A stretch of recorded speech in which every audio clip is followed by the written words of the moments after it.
కేంద్ర ప్రభుత్వం చెప్పొచ్చు కదా, బీజేపీ ప్రభుత్వానికి మీరు చెప్పొచ్చు కదా, మీ అలయన్స్ పార్ట్నర్ అయితే అలయన్స్ పార్ట్నర్ కదా అంటే ప్రతిసారి చిన్నపిల్లవాళ్ళలాగా గొడవ జరిగినప్పుడల్లా మమ్మీ డాడీ అని చెప్పి కేంద్ర ప్రభుత్వం దగ్గరికి వెళ్దాం. అసలు నేను మేము ఒక పార్టీ ప్రెసిడెంట్ని. ఇన్ని లక్షల ఓట్లు ఉన్నాయి మాకు, ఇన్ని కోట్ల మంది మేము మాట్లాడి ఇన్ని కోట్ల మంది జనాభాకి రీచ్ అవుద్ది. మేము ఎందుకు భయపడతాం దీనికి? ప్రతిసారి కేంద్ర ప్రభుత్వానికి మేము ఎందుకు వెళ్తాం?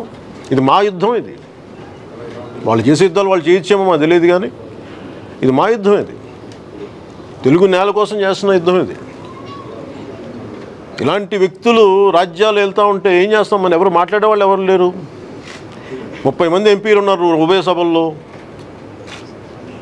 స్పెషల్ కేటగిరీ స్టేటస్ గురించి అడగరు. అప్పుడు గోపాలరావు ప్రజల వరకు కోపం రాకపోతే మనం ఏం చేస్తాం?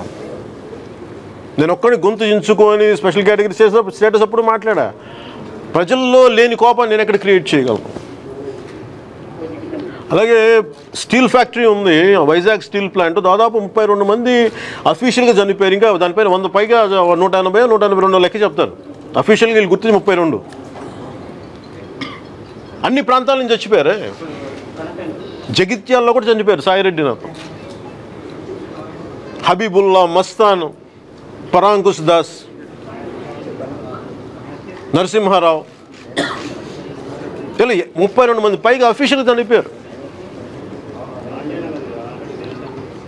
వాళ్ళందరూ రకరకాల జిల్లా వాళ్ళు. అప్పుడు లేని ప్రాంతీయ విభేదం, ఈ ప్రాంతీయ విభేదాలు ఇప్పుడు ఎందుకు పట్టుకొస్తారు మీరు?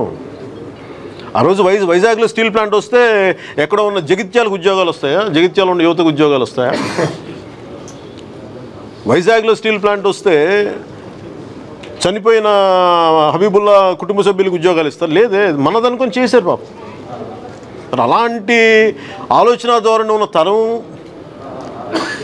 మాకు స్టీల్ ప్లాంట్ ప్రామిస్ చేసి వెళ్ళిపోతుందంటే వచ్చిన ఎంపీలు, అప్పటి నాయకుల తరం వేరు.